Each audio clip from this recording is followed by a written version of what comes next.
Alors tout d'abord, bonjour à tous. Donc avec cette conférence, je vais vous présenter les enjeux du travail de fractionner lorsque l'on fait une préparation trail et ultra trail. Alors on verra ensemble les spécificités et également les contenus. Alors tout d'abord, quels sont les intérêts des fractionnés? Eh bien, il y a deux axes d'intérêt. Augmenter la distance ou la durée cumulée à un haut niveau d'intensité. Et le deuxième axe, c'est placer un travail renforcé sur une dominante ciblée.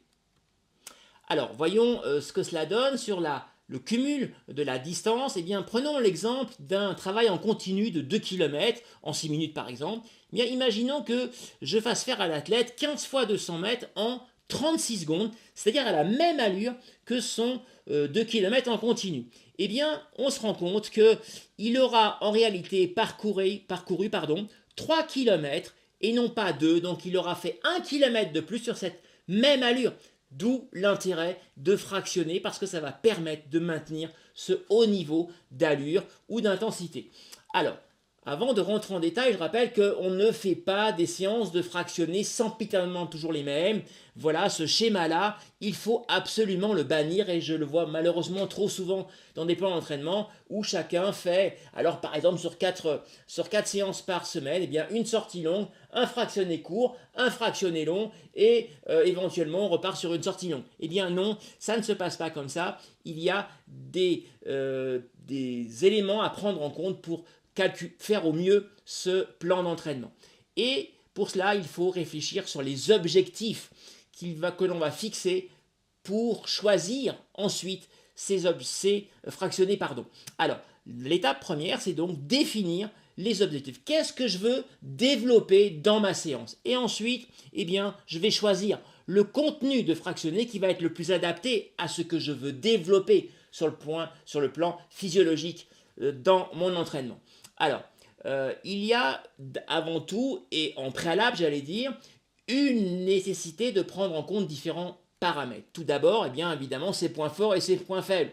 On va essayer de repérer sur les points sur lesquels on va devoir mettre le focus. Ensuite, le niveau d'expertise, évidemment, le niveau de récupération du moment, parce qu'on peut être plus ou moins expert et avoir quand même un niveau de fatigue à l'instant T qu'il va falloir prendre en compte dans ces fractionnés et évidemment la position du fractionné dans le cycle de préparation. Il y a certains fractionnés qui sont adaptés plutôt lorsqu'on est assez éloigné d'un objectif, d'autres qui pourront être adaptés assez près, à 15 jours d'un objectif. Tout cela, c'est à prendre en compte évidemment. Alors les dominantes maintenant des fractionnés entre elles. Eh bien, la première dominante, c'est renforcer le travail de l'endurance de force, la mobilisation des fibres musculaires, qui va se faire un travail en montée lié à la puissance. Le deuxième axe, c'est le travail du renforcement des fibres musculaires, qu'on appelle par les séances qu'on appelle les casses de fibres, travail en descente. Alors je vais le détailler tout cela. Et le troisième axe, tenir un haut niveau de consommation d'oxygène. Je vous rappelle que vous faites un travail d'endurance avec un besoin d'oxygène. Plus l'organisme va capter de l'oxygène, plus vous serez performant. C'est cette montée sur un plateau élevé de l'oxygénation qu'on appelle la cinétique de VO2, qui peut se faire sur tout terrain. Et enfin, le dernier axe qui travaille de l'amplitude, du relâchement de la foulée à des allures assez élevées, parce que vous allez avoir sur vos trails et ultra trails parfois des sections très roulantes. C'est le travail autour de la vitesse qui se fait sur le plat qu'on appelle la VMA. Alors, prenons chacun de ces axes. Pour développer l'endurance de force, eh bien, travail en montée, fractionner en deux axes. Premièrement, soit des fractionnés assez courts de 15 secondes à 30 secondes, un relâchement qui va être à peu près identique au fractionné. Donc on fait la forte montée, on redescend et on recommence. Et on va avoir un cumul au total des fractionnés de 10 à 15 minutes. Ce qui veut dire que la durée totale va être de 20 à 30 minutes. Alors le deuxième axe, c'est des fractionnés plus longs, de 2 à 5 minutes. Et là, le relâchement va être identique aussi au fractionné. Et on va être aussi sur entre 12 et 20 minutes. On peut être un peu plus long en cumul sur les temps d'endurance de force. Ce travail est tout à fait intéressant à faire par exemple sur vélo, sur des fortes montées. C'est tout à fait intéressant. J'ai fait ma dernière conférence sur la relation trail-vélo. L'axe suivant, c'est renforcer la fibre musculaire. Donc, c'est des fractionnés en descente, les fameuses séances de casse de fibres. Alors, deux axes aussi, soit des fractionnés courts, très rapide sur une descente très technique, 1 à 2 minutes, on récupère tranquillement 2 minutes et on recommence, on fait 10 répétitions ou eh bien, on prend une grande descente très technique et on va essayer sur 10 à 15 minutes d'être le plus rapide possible. Alors, autre axe, renforcer la meilleure oxygénation possible, la fameuse cinétique de VO2. Là, on va se mettre au niveau du seuil 2, qui est autour de 90% de la fréquence cardiaque maximale. Je vais revenir sur la notion de seuil. Le cumul va être de 15 à 30 minutes environ, suivant votre niveau. Le terrain, ce sera plutôt plat ou pente modérée. Et là, trois axes possibles de développement. Soit on fait des fractionnés courts ou des fractionnés longs. On va commencer plutôt par des courts qui sont moins exigeants et après des fractionnés plus longs. La structure pyramidale donc est intéressante aussi. Donc 1, 2, 3, 4 minutes de forte intensité et on redescend. Un balayage progressif des intensités, c'est aussi intéressant, la séance de balayage. Donc on va faire par exemple 5 minutes à 75% de la fréquence cardiaque maximale, mettons 10 minutes à 85, et puis 5 minutes à 90, et ensuite par exemple les 2 dernières minutes à bloc. Voilà, ça c'est intéressant de balayer les intensités pour travailler ce haut niveau d'oxygénation, et ou alors un tempo continu, hein. On se met au niveau du seuil 2 et on tient entre 15 à 30 minutes. Voilà, et à chaque fois, on va favoriser une récupération pincée, c'est extrêmement important pour toujours maintenir, même dans les temps de relâchement qu'on appelle le contre-effort, eh bien toujours un bon niveau d'oxygénation. L'axe suivant, c'est développer sa vitesse sur le plat, donc le relâchement, l'amplitude de la foulée, ça va passer par des séances à vitesse très élevée, on est à 100% de sa vitesse maximale aérobique, on peut tenir, je rappelle, au maximum 5 minutes, ça va être défractionné de 200 mètres à 1000 mètres en distance, récupération longue, active. Là, on travaille essentiellement le travail neuromusculaire, donc on n'est pas sur un travail forcément ciblé sur l'oxygénation, on peut laisser tranquillement l'organisme récupérer, mais quand même on va rester au niveau des 75% de l'AFC max, au niveau du seuil 1. Je vais vous expliquer pourquoi. Alors, maintenant, comment durcir les fractionnés pour progresser. Voilà, vous connaissez vos fractionnés, vous les avez vus, puis maintenant, vous dites, maintenant le 30-30, ça ne me fait plus rien, j'ai l'impression de stagner avec des 30-30, mes tempos de 10 minutes, je ne comprends pas, je stagne. Alors, il y a des variations à mettre en place.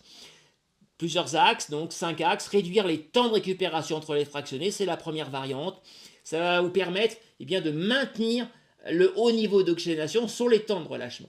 Alors par exemple, si vous faites du 30-30, vous allez passer sur du 30-15 par exemple. Ou alors si vous faites du 1 minute, vous allez passer sur 30 secondes de récupération. Ou alors, sur les fractionnés plus longs, on va, au lieu de récupérer 5 minutes le temps du fractionné, on va récupérer moins 2 minutes par exemple. Et là, j'en arrive à ma notion de seuil. Vous voyez ici la courbe des lactates, qui est donc un des déchets provoqués par l'organisme. En fait, les lactates ne sont pas des déchets jusqu'au niveau du seuil 1. Parce que jusqu'au niveau du seuil 1, les lactates sont présents, l'organisme en fabrique, mais ils sont récupérés par l'organisme, synthétisés dans la forme des sucres stockés dans l'organisme qu'on appelle le glycogène. Pas de souci, il y a un équilibre. Après, le seuil 1, l'intensité augmente, on manque un peu d'oxygène, les lactates commencent à s'accumuler, et après le seuil 2 contient environ 45 minutes à 1 heure grand maximum, là, brutale concentration des lactates. Donc vous voyez que c'est bien au niveau du seuil 1 qu'il faut essayer de rester sur vos temps de relâchement, votre contre-effort, parce que c'est là où il y aura la meilleure oxygénation possible pour éliminer les toxines et les lactates d'un fractionné à l'autre. Alors le deuxième axe, c'est augmenter le nombre de séries pour augmenter toujours là le temps cumul sur la haute intensité. Si par exemple vous faites 2 blocs de 10 fois 30-30, vous allez passer à 3 blocs. Et si vous faites 10 fois 400 mètres sur une séance de VMA, vous allez faire 15 fois 400 mètres par exemple. Alors, les temps, troisième axe, c'est limiter les temps de récupération entre les séries.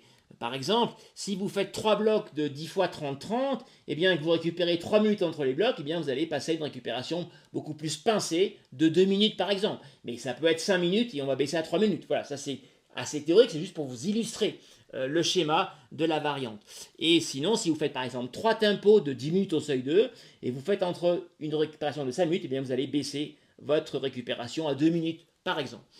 Quatrième axe, augmenter les allures sur les temps de fractionner. Là encore une fois, ça va permettre d'augmenter l'intensité. Si par exemple vous faites des 30-30 à 100% de la VMA, vous allez passer à 105% de la VMA. Alors si vous calibrez non pas à l'allure mais à la fréquence cardiaque maximale, vous allez augmenter votre fréquence cardiaque cible. Si vous êtes à 90%, vous allez passer à 92% de la FC max par exemple. Et si vous voulez évidemment réduire, là je vous ai présenté les cas pour durcir. Eh bien si vous êtes en période de fatigue, eh bien on ne va pas garder, c'est là on va à l'inverse baisser toutes les variantes dont je vous ai parlé.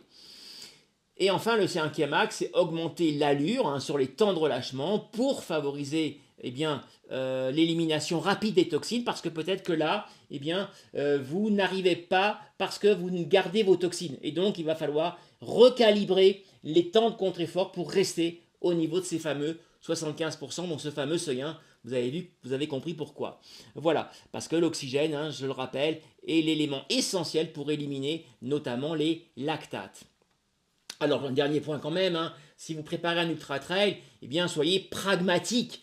Il faut quand même que vous restiez conscient qu'il ne faut pas confondre une épreuve de 6-10 heures, voire beaucoup plus lorsqu'on fait un UTMB ou une diagonale des fous, à une course qui va faire comme un 10 km par exemple. On n'est pas du tout sur les mêmes dominantes de travail. Et donc, évidemment, l'intérêt des fractionnés a son sens, mais de manière plus modérée, évidemment, parce qu'il faut quand même vous rappeler qu'après 10 heures d'effort, sauf si vous êtes dans les 10-15 premiers d'un UTMB, eh bien, vous allez très souvent vous retrouver en train de marcher, et lorsque l'on est en milieu de tableau, on est à plus de 80% du temps de marche. C'est ce que j'ai pu constater avec mes 20 ans, on va dire, de suivi, notamment de l'UTMB en tant que coach. Voilà, écoutez à tous, merci pour votre écoute, et puis j'espère vous avoir donné des conseils qui vous permettront maintenant de mieux structurer vos fractionnés.